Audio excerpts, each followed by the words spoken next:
Hello everyone, welcome to my channel. Today our topic is continuation of metallurgy, that is lecture 2. Okay, in previous video I have already discussed about step 1 and step 3 2 in extraction of metal from its ore. Okay, now coming to the topic here, this is the third step, that is conversion of ore into metal oxide. So here we are converting ore into what? Metal oxide. So why we are converting it into metal oxide? It's a very important, because here whenever we are converting the ore into metal oxide, that will be very easy process to extract the metal from its oxide. Okay, by using simple reduction we can extract the metal from its metal oxide. So that is the reason we are converting our ore into its metal oxide. Okay, this can be done by using two methods, that is roasting or calcination. Okay, so now before entering into the topic, first I need to tell one basics about oxidation and reduction. Okay, metal oxide means we are doing the oxidation, right?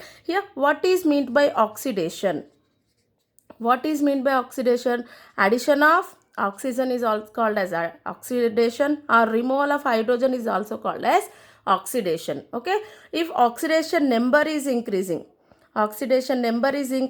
that is also called as oxidation process. So opposite to this one we are calling a reduction. Okay, removal of oxygen, addition of hydrogen, or decreasing its oxidation number is also called as reduction. Okay, so remember these points. Okay, now coming to our main topic, that is roasting and calcination. Okay, so simultaneously I will explain these both too. Okay, so see, so what is roasting here?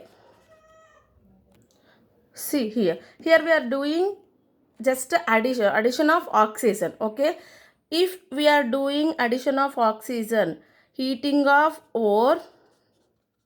Okay, heating of ore in presence of air is called as roasting. Okay, heating of ore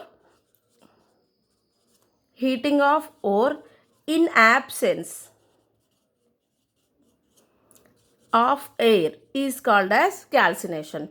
Just remember one thing, that is if we are heating ore in presence of air, that is called as roasting, or in absence of air, that is called as calcination. So how to remember in presence of air that is roasting, or in presence of oxygen it is called as calcination, means it's just a simple trick. So here remember the chicken for roasting. Okay, so in the atmospheric air only we are doing the roasting. Okay, by using the flame we are doing the chicken roasting, right? That is the one trick to remember. So whenever you see the roasting means, just remember the chicken fry. Okay, that is done in presence of air only. Okay, in atmosphere general room temperature we are doing the roasting, right? So remember that trick, or else, or you can remember like this only. Okay, in roasting spelling, initially we are having o, right? So roasting, right? Initially we are having o, right? Here means in presence of air, oxygen. Okay, it requires oxygen by conversion of ore into its metal oxide, right? So opposite to this roasting, just remember in absence of air it is called as calcination. Very easy. And next one is, this topic is very important in theory examinations. Okay, right? Next, second point here, this roasting method can used mainly for sulfide ore. Okay, this method is very useful only for sulfide ore. And here this calcination method is used in which ores, means here it is used in carbonates ore, the ores which contain carbonates, that can be done to metal oxide by using calcination process. See, sulfide, for example I am taking zinc sulfide, right? Here there is no oxygen to convert the metal into its ore into its metal oxide. Okay, we need to add the oxygen. Okay, we need to add the oxygen, and here we are heating in presence of oxygen ore, converting into its metal oxide, and will get the ZnO. So zinc oxide. So simply the oxygen is attached to our metal and converting it into metal oxide. And here see carbonate ore, CaCO3, that is calcium carbonate I am taking. So in carbonates ore, which process we are doing? Calcination, right? Here already oxygen is there, right? In calcium carbonate, all three oxygens are there. No need to add the air or oxygen. Okay, so that's why we are doing calcination, right? In absence of air, the heating of ore is called as calcination.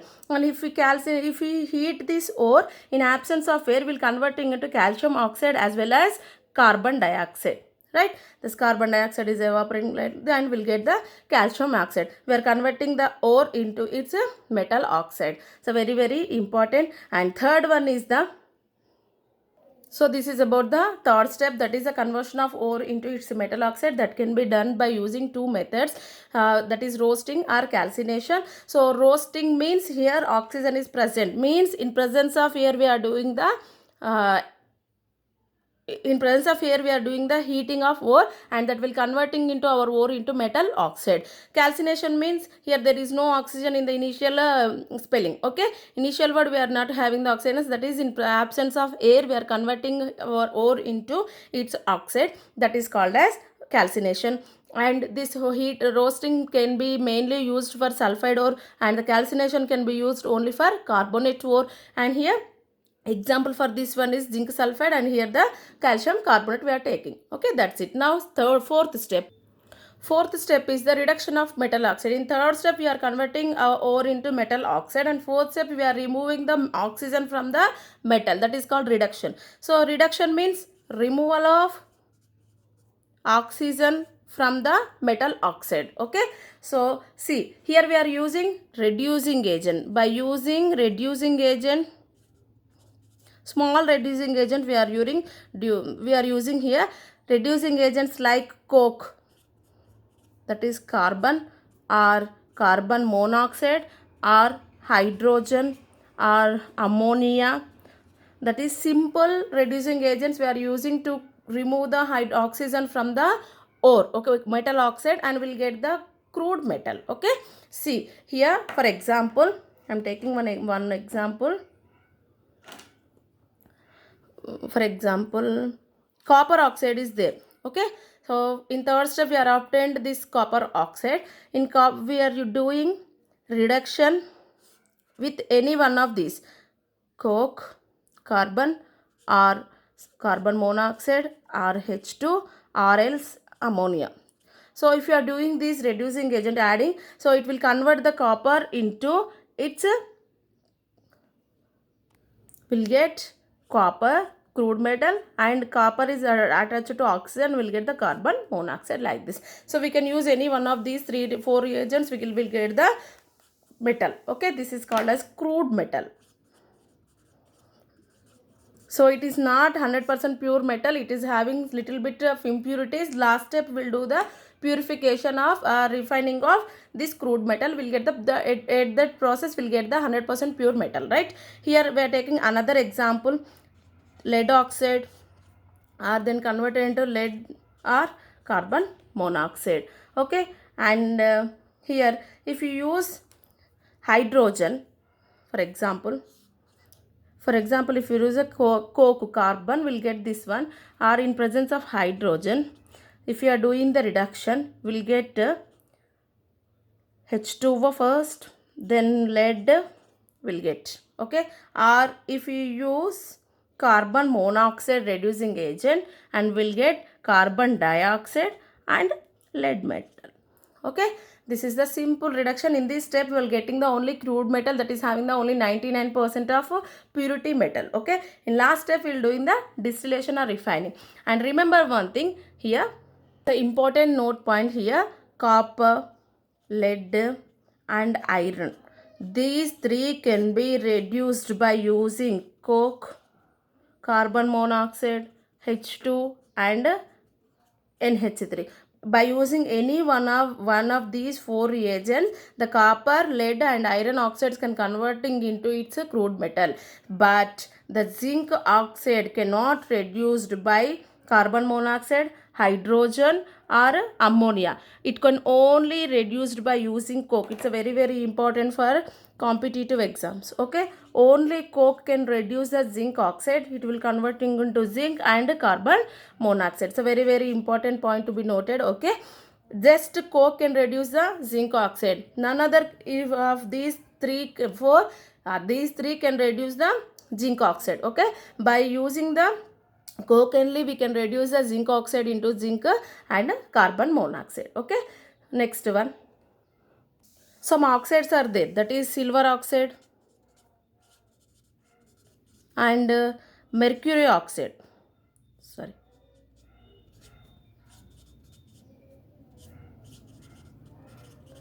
okay, AgO, HgO. Okay, these two are very less stable. Okay, and these can be reduced by only heating. Okay, these are very stable. Okay, if we heat these ores we can converting into its metal.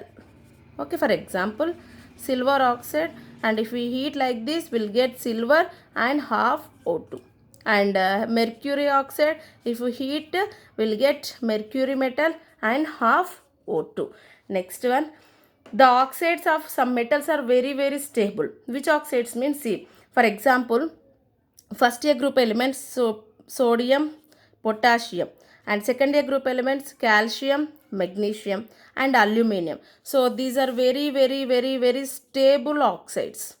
It can form metal with stable oxide. So in order to remove the oxygen from this ores, okay, we need to use only electrolysis methods. Okay, by using electrolysis only we can remove the hydrogen oxygen from this metal ores. Is very important for competitive exams. Okay, they cannot be reduced. Point to be noted here, they cannot be reduced by using